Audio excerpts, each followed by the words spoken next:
Intro one this time.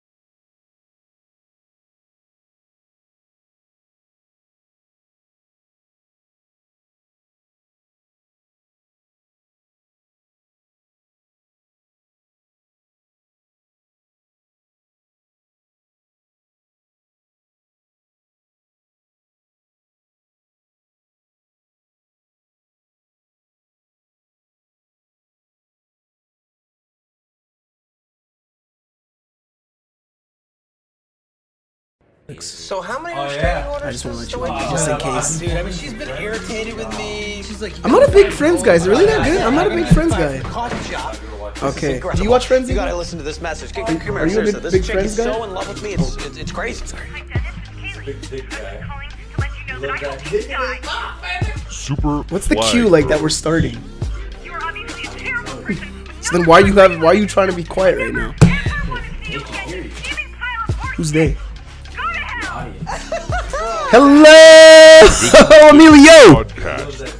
Oh, guys, I have a system, a foolproof system for getting any chicks. Eagle will be talking of the undying Shaft love and variety devotion if for it is life. hollow. With these Delaries. And once we're on my bed, it is game over. I engage her physically, and the sexual waltz begins. And peas Delaries. Smooth. Very smooth stuff. Very classy. I'm learning a lot from you right now, dude. Okay. Now, once you've had sex with the woman, she will naturally start to depend on you. Okay? All women do this. They certainly do. You got that right. Good evening, ladies and gentlemen. I am the host of this new show, Division 6. You're not peas. I'm not Peas, but I On your think mic. it's right. You're not peas. I'm not Peas, but I would think that this is a great upgrade. Definitely. And not only looks, but skill. What else characteristics? Downgrade division wise though. Yeah, no, but you know what? Div 6, there's a lot of talent in here. I can't wait to get to it. I am joined by my lovely co-host. Thanks. Who are you? Yeah, Right. okay, I'm these Delaries. Well, let's find out who this hot chocolate is. Oh, thank you. That's so kind of you. My name is Brent Callender. I am the co-host of Division 4 and Division 3, though I've been missing for most of the year. I'm a current FPF player. Who do you play for? I play for TCO and TCO in Division 4 and Regiment in Div 3. Who did you play for in the past? Only TCO. Actually, Moose for a small stint when Peas liked me, but then Yeah, our got friendship rid of kind of you. went south. It's kind of he's kind of a tough guy to be along with. I don't know how you deal with it as a brother. Definitely. So you never played D6? No, never have I played in Division 6. I've played in Division E, which would be a kind of an ugly cousin of Div 6. Yeah, it's definitely Would the that ugly be cousin of D, an yeah. ugly cousin of Division But 6? a lot of these players do play in DV, no? Yeah. Eagle? He most of confirms them. it. He confirms it. Most of them do. But anyway, ladies and gentlemen, we are here to give you a recap of Week 6. 7 that just passed. Sorry about that. That's how you know I've been out of it. bye week. He's Yeah, on a I'm on a bye week, okay? Week 7 that just passed, in which we had a lot of great action. And our first game on the docket is the Pocket Watch versus Obamacare. I kind of saw this coming. We made picks last week between me and Peas, and I mean I can't remember what Peas' selection was. He usually chooses himself, but I think in this situation, kind of foresaw Obamacare kind of giving the beat down to Pocket Watch. Nothing against my brother, and since he's not here, I can talk. Oh, much please, crap let's. as I want. Oh, this is. I've been absolutely. waiting for this for a long time. I kind of felt bad because the game kind of started off on a thump. I mean, I don't know if it was his first throw or his second throw. It was intercepted, but it was kind of a first and second throw were picked off. First was a pick, second was a pick six. Right, but I feel Okay, let me ask you a question Yeah, tell about Mr. De La Rocca. Absolutely, let's go. Do you think he's because quarterbacks? It's a lot of progression and regression. Do you think he's just regressed more this year as a whole? Because when PZ first started playing quarterback, he did show some glimpses. Because I've seen him stand in the pocket, make good throws, and make the proper reads. But for some reason, it seems like when he doesn't get started well, like in this game, how he had a pick 6 early, it just all his confidence seems to go south. Do you think? I don't think it's regression. I think what happened is that he started to shave too much. started to shave his chest hair. Oh, okay. And I think that and I don't know if he actually shaved all of his chest hair, but I think Because that it's important to keep the hamburger meat, right? absolutely you can't lose. during the winter season. It's cold out. You need to maintain. Yeah, but he's got a much girl now. warmth. He's got a girl now, so he's trying to keep all steady and clean. And who knows what the problem is. But I don't think he's regressing. I just think that it's a matter of confidence. But I also think that when you start off the game on an interception, it's hard to kind of move forward. But the first interception itself, and honestly, coming right out of the gate, Obamacare is a much stronger team than Pocket Watch. Jordan McInnes had a great game as well. And I've said it before. I still think over 150. to me he's like the Kaepernick of our division Yeah, you think it's his athleticism? Early Kaepernick. So you'd say it's more his athleticism. Oh yeah, they were just ready to go. This game he went 17 for 26. That's clearly above 50%. 5 touchdowns, only 1 interception. Eagle, could you scroll down for a second, please? But it's also it's also and the he fact and he that- only had 13 yards rushing. So if he in this game, maybe his athleticism buys him time to make throws. But I mean, clearly he's showing us that he can quarterback a team. Yeah, and in a way, it's also because I think that he's surrounded by so much talent as well. Okay. And this really, like, looking at this specific matchup as well, I couldn't have seen any way that Pocket Watch. There's certain games where you feel like there's a team that just starts off on the wrong foot. I feel like Pocket Watch starts off on the wrong foot every week. So what do you attribute that to? Is that bad preparation? Is it a lack of confidence in the guys in Peas, or maybe Peas in himself? Is it something that maybe Eagle needs to correct defensively? Honestly, to me, go out for a night of bowling, have a little bit of fun. I like chill. that. I like that. Just relax. Because you know what? Tom Get some Coughlin chemistry brought the going. Giants bowling Yeah. in his offseason, the year he was supposed to get fired, and they won the Super Bowl. Totally. It's all about chemistry. So it's chem. It is chem. Chemistry There you is go. a very important thing. You're already a way better host than Jesus. Thank you. So I guess we have to say that Pocket Watch maybe is lacking a bit of chemistry. Every chemistry. Obamacare seems to be really putting things together. And from the beginning of the season, I said that Obamacare was going to be my pick to win Division 6. Oh, that is a bomb! I did not hear that earlier this year. Obamacare is the lock for you to win Div 6? It's not a lock, but they're definitely up there. Okay. Next game. I really have to get it. We really have to bring in some intro music, Yeah. Segments. And we have in this game Wax On putting the wax on the balls deep. It's pretty good. You like that? Was that a good segue? Was that a good segue, Eagle? No, Eagle was like, eh. When And a I- score 14-12 for Wax On, Wax Off. When I see Jordan Belmare, I see a quarterback who, for this division, is a very he's a fully waxed. You think he waxes? Player. You think he waxes? He looks like he would, but Eagle is fed up with. Yeah, Eagle, he's fed up sorry with the waxing But comments. I think Eagle. in general, and this really came down to the last play of the game. I think the Balls Deep gave Wax On Wax Off every bit of a hard time as they possibly could. It really came down to the last play of the game. Justin Ocho came up with a big play to end the game. He's a really clutch player, man. A lot of He people could, and I know I noticed something about him. I noticed that he likes to pump up his teammates. Yeah, he's he's an emotional guy. He's an yeah. emotional leader, which is very people kind of take that for granted, especially in some of the lower divisions, because you need to keep your team in the game. It's so important mentally to always feel like you have a chance. And if you get too emotionally down because of an interception early, like how we were talking about in the previous game with Pocket Watch, that's how you lose confidence in yourselves as the game goes on. And what Justin does a really good job of, and this whole team, Wax On Wax Off, is they really keep each other up and keep that emotional spirit going throughout a game. Do you feel that that's enough to propel them throughout the season?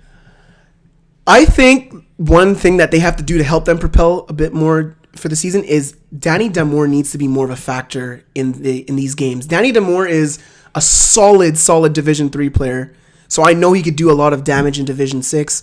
I look for him to make a few more plays on offense. To be fair though, he did sustain a bit of an injury last week. Okay. During yesterday's game, he always downplays it because that's just kind of his character. That's a good man, good Canadian boy right there. He always downplays anything. Really, he speaks very low. But would you agree though? Don't you think he's the type of guy that could take over Division 6? Well, he's already kind of taking it over. I mean, we talked about awards, midseason awards, and we were having a hard time not electing him for almost every award in Division 6. Right. But that being said, I mean, look. The guy has something ridiculous like 17 touchdowns or something between 10 and 17. Okay, touchdowns. so I'm harping on him a little bit too much. But that being said, I mean, he has the capability to have way more than that. And yeah, maybe, he has to be the catalyst for this team. I think Norman does a really good job helping everyone offensively. Justin's a really good defensive leader, but they really need Danny to be the LeBron for this team and really carry them. Yeah, I don't know if you like LeBron. And you know what? And not to take anything away from Balls Deep, I think they played a very, very strong game against a division, practically a conference leader. Yes, it's a good measuring game. Yeah. I think it's a good way for Balls Deep to look at themselves and say, are we able to play with the big boys in Division 6? Do we have what it takes to match up against them? And to go into this game and the score come out 14-12, it lets you know that they really gave everything they had and put push wax on. But my issue with this is I find that most teams because this is a Conference B game, and I find that a lot of teams in Conference B, because they're playing within their own conference, I kind of feel that I don't know. I can't foresee any team out of Conference B making it out alive. Deep in the playoffs. I don't know, because I look at Conference A and it's stacked. It's stacked with you have Obamacare, you have LA's Finest. LA's Finest. That's flagrant fouls. I don't want to not mention flagrant fouls. I mean, it's just you have great teams, and I find the thing with Conference B. Anyway, that's a conversation for another time. Let's just get it moving to the next game, because hey, that's another discussion. That's a discussion meaty discussion, actually. And speaking of Los Angeles, as we just did in our previous, did we or did we talk about LeBron? I forget. Yeah, no, but we were talking about LA's Finest as a team in Conference B, Conference A being one of the stronghouse teams. They beat Jean-Guy 6-0. In a barn burner, we would say. A barn burner. No, I guess sometimes defensive games like this are beauties to watch because some teams want it just a little bit more than the other, and never I guess in Division 6. Never in Division 6. 0-0 at the half. So I don't know. That's got to be a bit of good defense and some really bad offense. Yeah, and in a way, like I think that this is good and bad for LA's Finest. I kind of expected LA's Finest to burn. I thought they were gonna. Yeah, I thought they were gonna put a lot more points up than this. I watched LA's Finest on one of the game of the weeks in the past that was posted by our own Ryan Aridi versus flagrant fouls, and they put the whooping on them. They did, and I was like, wow, this LA's Finest team, like they could play in Division 5 at times. Like some of the times, anytime you have a team that, I mean, I think at this point they've only allowed like between 80 and 90 points so far this season. I think that, and I'm not really much of a stats guy, but if I look at that, I think that that's kind of a pretty big honor to only have allowed very little points at halfway through the season. Oh, you should be very proud. Definitely. This is an offensive game. Flag football is not about defense. If you have a defense. Okay, so in 7 games, they've given up only 106 points. Do the math for us, Eagle. That is an average of... No, I think they've only given up 60. 69, sorry. 69. Oh, so that's less than 10 That's a pretty sexy stat. Less than 10 points a game. That is... It's incredible. And that's the thing, and that's why I kind of foresaw this being a tough game, because Jean-Guy does have a very tough defense themselves, so I knew it was going to be close. Jean-Guy does have a good defense, and they're go ahead. But the thing is, I feel like with Jean-Guy, I want more. Yeah. I want to see more of, like, they've been in Division 6. I think this is their second season or third season, because third season because they played, it was Division E last in the spring, but this is their third season. I expect more from Christophe Chartrand. Like, this guy, like, he's a bit... Sometimes he has his moments where he gets a little hot-headed, but he can actually play the position when he locks in and stops listening to all the outside stuff of, like the chirping going on the field, because there's some talent on this Jean-Guy team, but it seems that they only rise to the occasion if...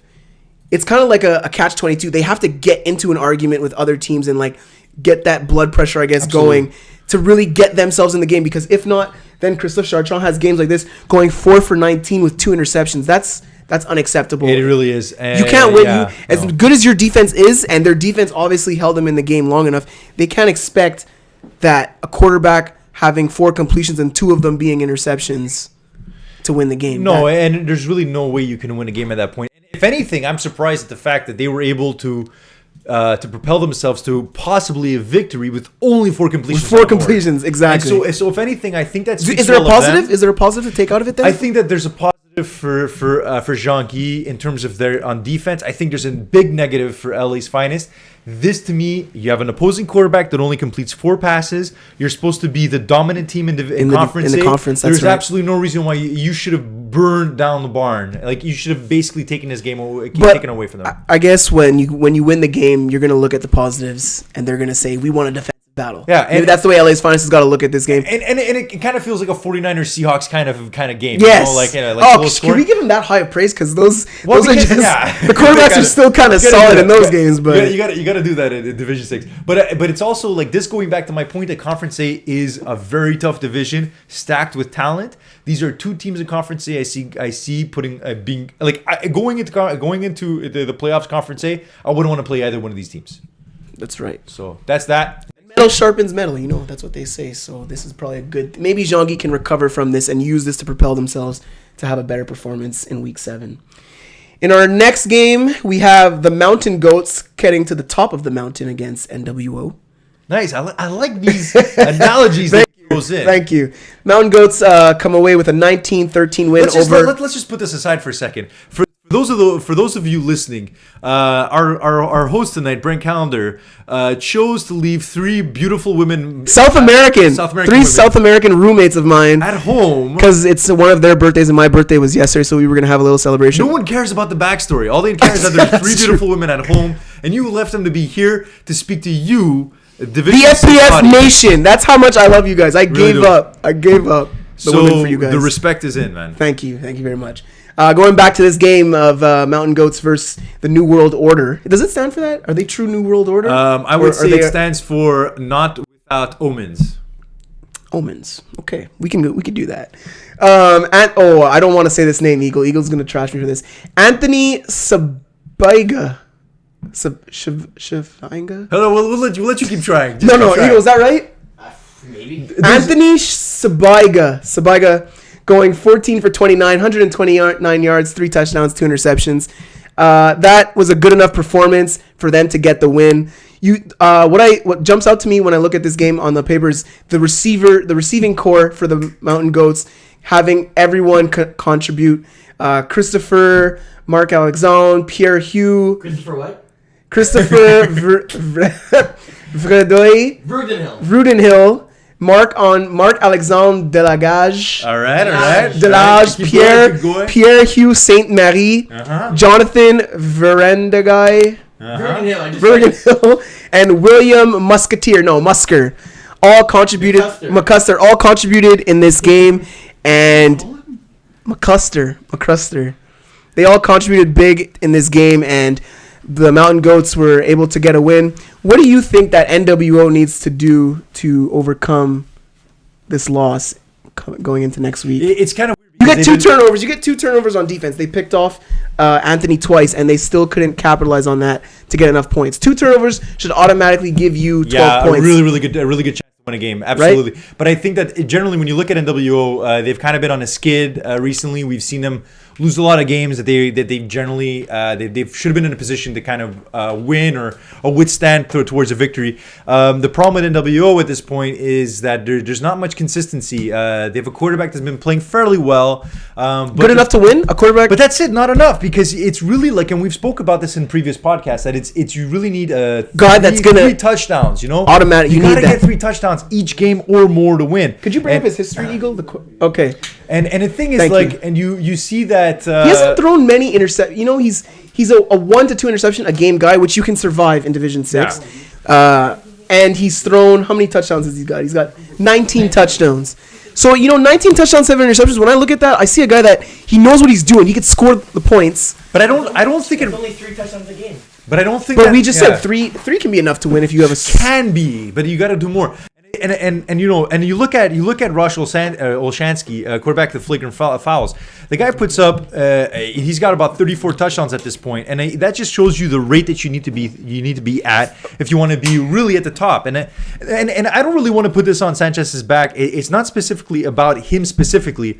I just think that it's a lack of consistency. I think that they always put themselves into a position to win the game. They never. Which is lose all the you game can by a ask. lot. That's all you Yeah. can ask. You want to be in a position where you have a chance to win this game, but you're saying that he needs to take some more. But the thing is, it's only an hour. You only have an hour to really make your mark in a game. Impose your will. Impose your will in an FPF game. You can't be that team that just idles around and waits for the other team to just take You have control. to, that's a strong message, and you should be used in life too. You can't wait around. You gotta go out and get what you want. Is what you're trying to say, right? Yeah, sure. Why wanted to not? say I that. like that. I like to Life give the morals, listeners life morals by confidence, Brent Callender. You should write your own book. I don't think Pease would let me write my own book. If you wrote your own book, what would it be called? The days of my calendar. The Days of My Calendar. That was dope. I like that. The days of my Dictionary, according to Brent. audiobook thesaurus. Audiobook by Brent Calendar. Before we screw around too much, and before we move on to the next game or to the next segment, whatever. No segment. Whatever. We Next were going to the segment for the conferences. I just think that Dave has some knowledge about the be Division dropping. 6 about the Division 6 statistics from the conferences that he'd like to drop on you guys. The issue with this, and I think NWO, I think this is a cautious tale for most teams in Division 6. I think that if you really want to be successful in this kind of a division, successful in FBF in general, successful in any conference, in any conference, any division, you can't just throw up like 15 or 16 points, 12 points, 13 points, and really expect to win, because what ends up happening is you're giving another team way too much chance to overtake a game. And this isn't a defensive league. This is this is not a defensive league. This is an offensive league. Yeah, you got the point of this game is we to keep score saying it, points. And you only have an hour. You only have 40. What is it? 45 minutes. 45 minutes. 44 plus 10 plays. 44 minutes plus 10 plays. You know, there's not enough time in the game and to be screwing around and just waiting around for another team to just take things over. Well, let's hope for NWO's sake that they can put together an offense that can score some more points, because I think they're talented enough to make a run. But if they're only going to be scoring, like you said, 12 to 13, maximum 19 a game, that's too much pressure on their team to win.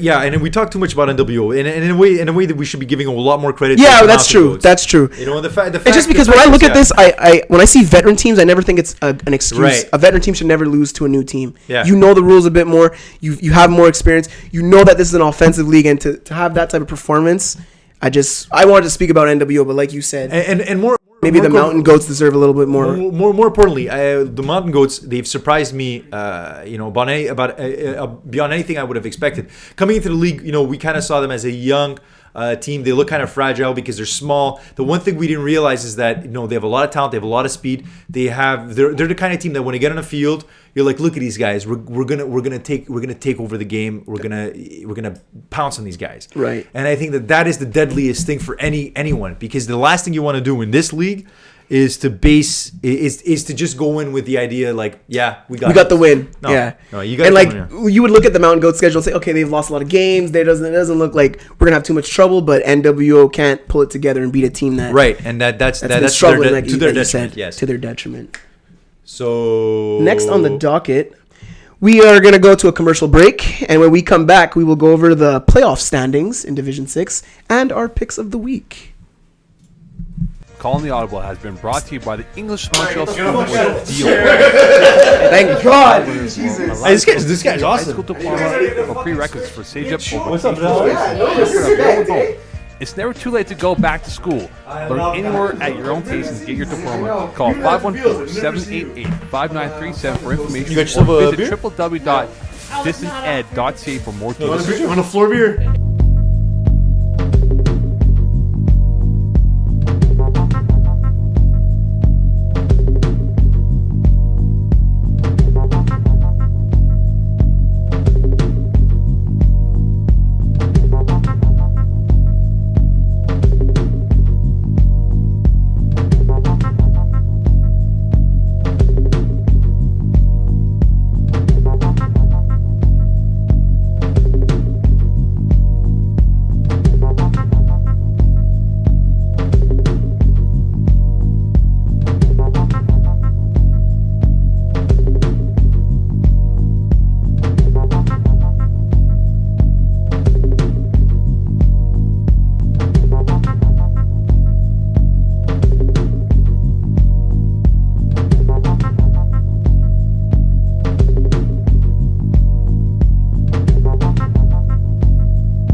Hello everyone, the beautiful vision that you are seeing and the beautiful sound you are hearing is the soothing voice and face of Pease Delarice. I am back. I got caught in a little bit of traffic. Cutting your hair. No, You got a haircut. not today. Really? Yeah, I decided to not look like a hobo today. It's not bad. Yeah, it's not bad, right? It's Like ever since you started getting your haircut professionally, a lot better. professionally. I go to straight up professionals to get my haircut. No more on the hopeless circuit, man. I'm telling More you. cereal bowl. No more cereal bowl and Dracula with a pair of blunt scissors. Also, instead of blunt scissors, it's just 2 bread knives that he goes like this with. I am back in studio. Thank you, Brett Callender, for filling in admirably. I've heard he adopted a new nickname. Hot chocolate? Hot chocolate. It's wonderful. I like it. No marshmallows. No, God, The dude left. serious. The dude left 3 hotties at home that could be here. By the way, just so you know. I enjoy. His mom is pretty hot. I would agree. So is his sister and his woman. So yeah, 3 hotties. Absolutely, I agree. For those of you watching, you know that you're watching on www.theunclemikeshow.com. If you're not watching, you should watch next week. We're in Coast to Coast Studios, of course. How many listeners do you think we get per podcast? Eagle should know that because he's a producer, but he's not a terrible. very good He's one. a terrible so producer. he doesn't know. Terrible producer. We'll know at the end of the season, of course, and then we'll brag about how many more listeners we have than Mokan. We also have at 9 o'clock tonight, we have the Uncle Mike Show. Uncle Mike, do you have any guests in the house? Nobody going one-on-one with Jessica Sanchez. He's going one-on-one with Jessica Sanchez. She sounds so hot. I know, right? I'm sticking around for the Uncle Mike Show. So should you, of course, at Coast to Coast Studios. Deez, as we're getting closer to the playoffs, I want to take a quick look at the playoff picture. We're going to do this a little bit as we get closer and closer to the playoffs, but I think this is a pretty good sample size that we got so far. Part of that was English, I'm sure. You can see it on the screen, by the way. No, I think. At this Oh, and you point- can see it on the screen if you're watching. I think at this point we kind of know who's gonna be in or what position or whatnot. I don't think there's gonna be much surprise. Maybe the 1 or 2 spots, but Well, let's do this. Let's go through an exercise. Let's take a look at what these fantastical matchups would be and how you think they would shape up. And is it gonna be like Conference A specifically plays Conference A, Conference B plays Conference B until It's the like end, right? playoffs. Because if that's the case, Conference B is going to just get destroyed in the finals. There's some fighting words. I would tend to agree that Conference A looks to be the stronger team. No, they are absolutely the strongest. Eagles doing what he can to get up the matchups. What I find interesting is knowing that we're going to use this as a visual. Eagle, instead of having actual graphics, put it up in an Excel sheet. Because that's really all. Thanks. That's the source of it. So that being said, we look like a boring accounting class, but I promise we're less boring than accounting class. So just to give it a quick rundown, Conference A, flagrant fouls, LA's Finest, Obamacare at 3, Wolfpack at 4, 5 is NWO, 6 is Jean-Guy, and then we have Mountain Goats, Smoking Axolts, and we don't see the pocket watch on there for a good reason. No, definitely not. But that's the joke of the I'm season. not wasting any time talking about your team. Never again. That being said, any surprises in this list in terms of ranking or teams you didn't expect to see there or teams that you would have expected to see there? I asked 3 questions in one. I expect 3 To tell you the truth, going into the season, I kind of expected and I don't want to rip on NWO because we did that for past like 20 But it's minutes so before. fun. But the fact is, I kind of expect them to be higher on the list. But I do expect that a matchup of if the playoffs were to start today, we would have a Wolfpack play NWO. I think that would be a tight matchup. We have Obamacare against Jean-Guy. That would be a very tight matchup as well. I think that both teams are matched up very well. No. Hold on a second. Both teams. Don't forget Jean-Guy. For as much as they have issues offensively, they do have a pretty strong defense. They do. Carl Doyle was a beast on that team. He is. If he gets the ball, if it gets in, and he's talking about Carl Doyle. If anyone can't hear Brent Callender because there's no microphone in front of him. We should stop taking for granted people hear what we hear in the Yeah, room. no, definitely. But then the 2 other matchups in Conference A would just be barn burner, as Brent Callender mentioned before. Flagrant fouls against Smoking Axes. I think flagrant fouls just destroy them. It would be like I don't even want to look at the score. I would throw up if I looked at it. It would be like 60 to To nothing. be fair, though, you've always had a bit of a weak stomach. I've always had. LA's Finest against Mountain Goats. Less Finest. Last Finest. Mountain Goats. I just because we're not doing the breakdown of the games No, just we're- yet, by the way. You're sort of jumping the gun a little bit. No, but whatever. We'll continue Whatever. because we started We're already. gonna do it this way. We're gonna do it this way. Yes. The thing is, like we were talking about LA's Finest before, only having allowed 69 points, a very sexy stat. They've only allowed 69 points at this point in Division 6 in 7 games, and that's like almost less. That's kind of about 10 points a game. That's pretty good math. pretty good. Straight up math up in your face.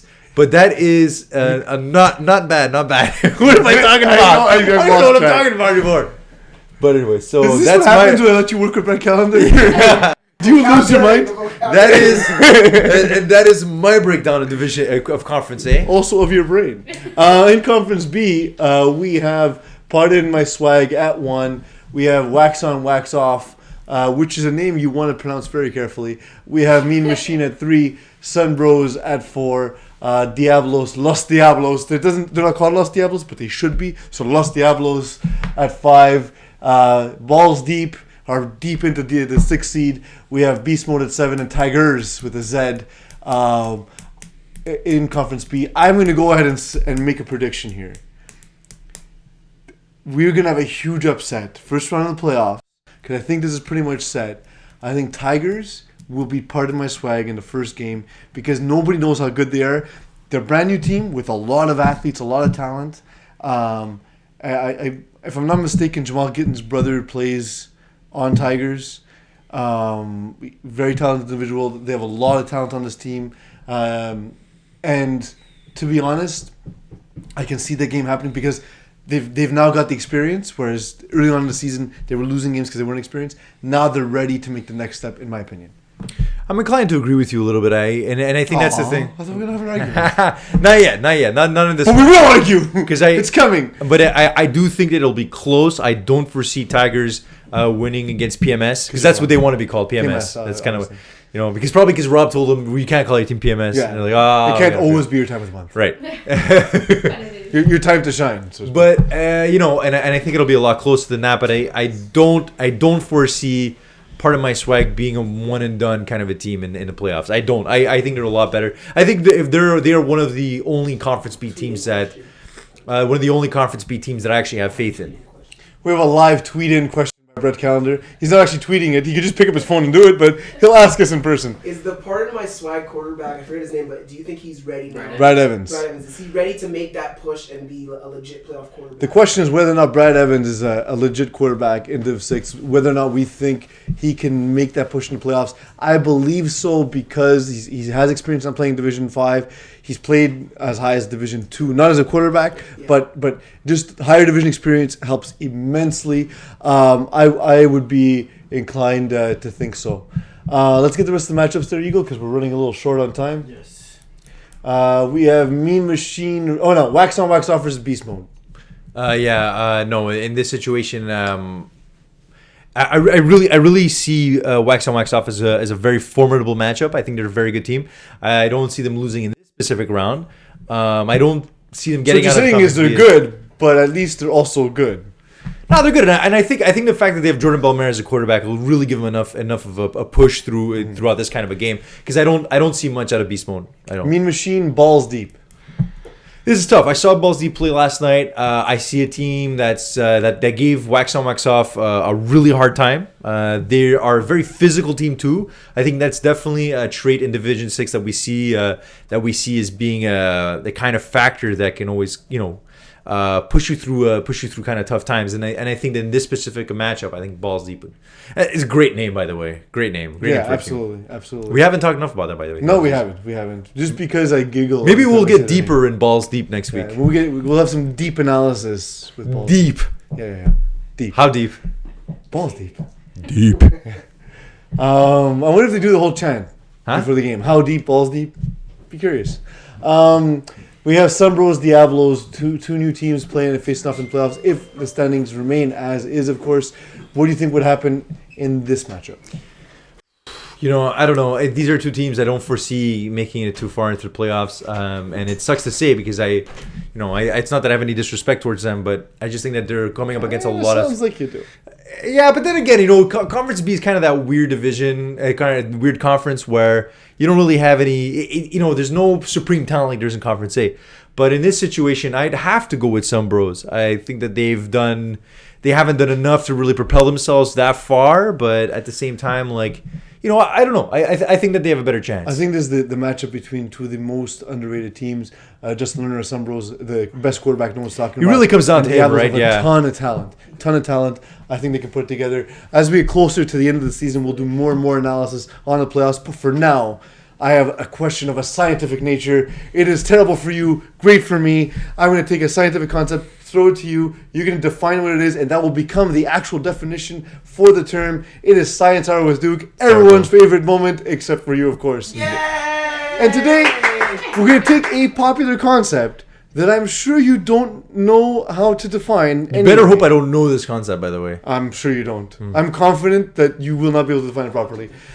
So without further ado, it's here. It's wonderful. It's Science Hour with Duke. Today's term is string theory. String theory? Yeah. It's a theory. It's not even a word. It's a theory. All of these are theories, and they're also words. How do we start off by spelling it? How do we spell it? String spelled S-T ring. Theory, you have T as in theory, H as in Erie. You can never spell E the word as in theory. Erie, I can never spell O the as word in theory Ori, properly. R as in Re, Y as in Y. Theory. String theory. String theory. Can I have like two separate definitions? Go, sure. Okay. All right. So first definition for string theory would be the measurement of string, but not specifically just the measurement of string, but how strong it is throughout, how tough it is to cut string. So if you're measuring the strength of a knot per se, you would say this knot is 3 string theories. I would say Three string that theories dense. if I have a hard time unlacing a knot, I would say that this knot is quite theoretically string. I would think so as well. And then the second definition, I'd say, you know how like you got ancestors in your family, you're not sure how they tie it in, right? You're not sure how they tie into each other. You know, you're like, I don't know how come both these cousins have the same name.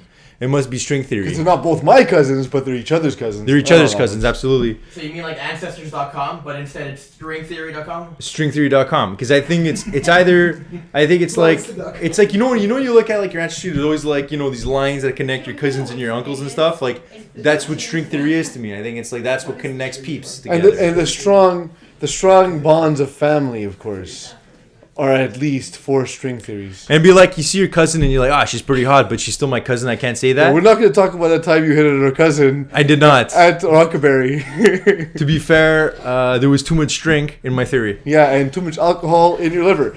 Without further ado, we're going to see how much alcohol you have in your liver as we make the predictions. Don't show them what it actually means. There's too many That's words. That's not how this game works. There are too many words if on Wikipedia for me to ever understand anything. Absolutely. We will Wikipedia is... change the Wikipedia definition. Yeah, we're going to get on that later tonight. Yeah, it should be days. All right, so week 8, we have the Mean Machine Balls Deep. What happens in this game? Balls Deep, tough team. Definitely a big matchup. They came really close to winning against Wax On Wax Off. I think this is definitely kind of a comeback victory for them. The Sun Bros versus Goon Squad. Oh, I don't see Goon Squad going anywhere in this game. I just don't. I don't think that they're much. Well, they should go to Lachine because that's what the game is. Okay, hopefully, yeah. Absolutely, yeah. But at this point, it's just people stop showing up at games. By the way. Yeah, I hope not though, because that's kind of crappy. Yeah. Well, it's week 8 in Div 6. Wax On Wax Off Beast Mode. Wax On Wax Off Because really close game. I still think that Jordan Belmer is enough to kind of get them through kind of games like this. I don't know. I think he has that star power in Division 6. Tigers versus the Minge. It's weird. I saw the Minge play last night and it's tough. I don't know. I don't see anything there. I don't. I mean, Matt Brown isn't exactly a picture of a quarterback. Right? Like Matt Brown? Not Matt Brown. Sorry, Matt Young. He's not exactly. I mixed 2 guys on the team. It's as if they had a baby together. Be so diabolical. You know, right? We should do that. Does anyone have a lab? Nope. No one's got a lab, dude. The Eagle Genius might, if I use Conceal Mokan's nickname. Pardon My Swag versus Orange Crush. I think this is a crushing. Absolutely. Not that Orange Crush will win. They will be crushed. I don't think the there's oranges much, will be the ones that are. I don't think there's much analysis to put in here, and as much as I hate, like that's what you get paid for. I hate. Yeah, totally. Honestly, like I hate crapping on Orange Crush, but I think at this point, visuals. No, but I think at this point, it's like, you just got to figure things out. Flagrant or fouls. not, or just don't figure things out. There's only 2 games left. Game of the week for me in Div 6 here: Flagrant Fouls versus Obama Kerr. Yeah, no, this is a really good matchup. I think it's going to be really close. I do want to take Obamacare in this game. I really do. I still think that they're my favorite to win it all. I think I've said that from the beginning of the season. As a social economic concept or as a team? Wow. But definitely, I'm gonna take Obamacare. But I think there's a strong possibility of a tie in this one. Fair. We have. I'm going to go ahead and say actually that Obamacare will win. I was very impressed playing against them this week. They did. There's a lot of because you threw 2 picks in how many passes? In the first 2 passes. There you go. But to be fair, that first pick was really a tough pick. I felt bad for you because it's just. He jumped around. I think it was Mike Ambro. Mike Ambro just jumped right in and he was like an alligator. Oh god. And everyone knows gators are terrifying. Team 4th and 20 versus Diablos. I'm gonna go with Diablos. I think. I love you always pretend to take notes. No, definitely. I'm the John just Stewart. writing team names that I just said. 4th and 20. Yes. No, I'm gonna go with Diablos in this one. You know, I don't know. There's something about that team. Like it's like you said that they have a lot. They do have quite a bit of talent on that team. And they do have. You know what it is? They have talent. It hasn't really come together yet. You know, you gotta go out, play some pool together, drink a couple beers together. Bowling, definitely bowling. Get some chemistry. You know what I'm saying? Bowling is. Why is he freaking out for? Guys, ruin over. Why is he still employed? Smoke and Axholtz versus Les Finest. No, not even close. Not even close. This is gonna be LA's finest. Agreed. This would be a pretty interesting game. I think Mountain Goats versus TMNB. Mountain Goats aren't really getting their due. They're a better team than we first thought. I say Mountain Goats. What do you say? Mountain Goats. All right. Jean-Guy versus Wolfpack. This is gonna be a contentious one. It depends. If Jean-Guy shows up like they did last week, not even a chance. But they were able to only allow 6 points against LA's finest, last finest, while only allowing four complete. They only had 4 completions and they only lost by 6 points. Fair. So to me, I think they'll put up a good fight, but it'll be Wolfpack all the way. I'm just hoping there's no fights in this. Personally, it's 2 very loud teams. And speaking of loud, the game with the most offensively amount of East End Italians that you can possibly imagine. Absolutely. Pocketwatch takes on NWO. Who do you think takes this one? I think this might be your week, man. I really think this is the week that I gotta stop playing like a meathead, but yeah. Or your team can start playing better. You can start actually trying to fight for balls instead of just letting the opposition get there. Also that. No, seriously, it's not just on you. It's really not just on you. I think your team in general, and I put it all on Steve Hot. I think it's all his fault. It's always his fault. He's not here in the room right now, so I'll agree. I blame it on Steve Hot. Final thoughts, these. All right, so I discovered the other day that if you're going to microwave something, don't use aluminum foil. It can possibly start a fire. What I also realized is if you microwave a Dorito bag, it shrinks down to like that big. For those of you listening, it's like 2 inches long. But I'd also say that at this point in the season, week 8, I really don't want to see guys flicking out. I know that there's certain teams like, you know, you're at a point you haven't won a game, you're getting crushed every week, you're getting orange crushed every week. Just whatever you do, like, show up. You know, it's the least amount of respect because it's disrespectful not only to you, not only to the rest of your players, but you know you're paying for it. You got to be there. You know, and I kind of wish I prepared a script this week because you would have seen that was my final thought as well. Not the thing about showing up with the microwave thing, and I also didn't prepare a sign off. So, bye. Really? Is that how we're gonna do? Cut your cucumbers in rectangles. Really? Cut your cucumbers properly. Put some salt in it. Okay. Really? Is she hot? Is she hot? I gotta kiss.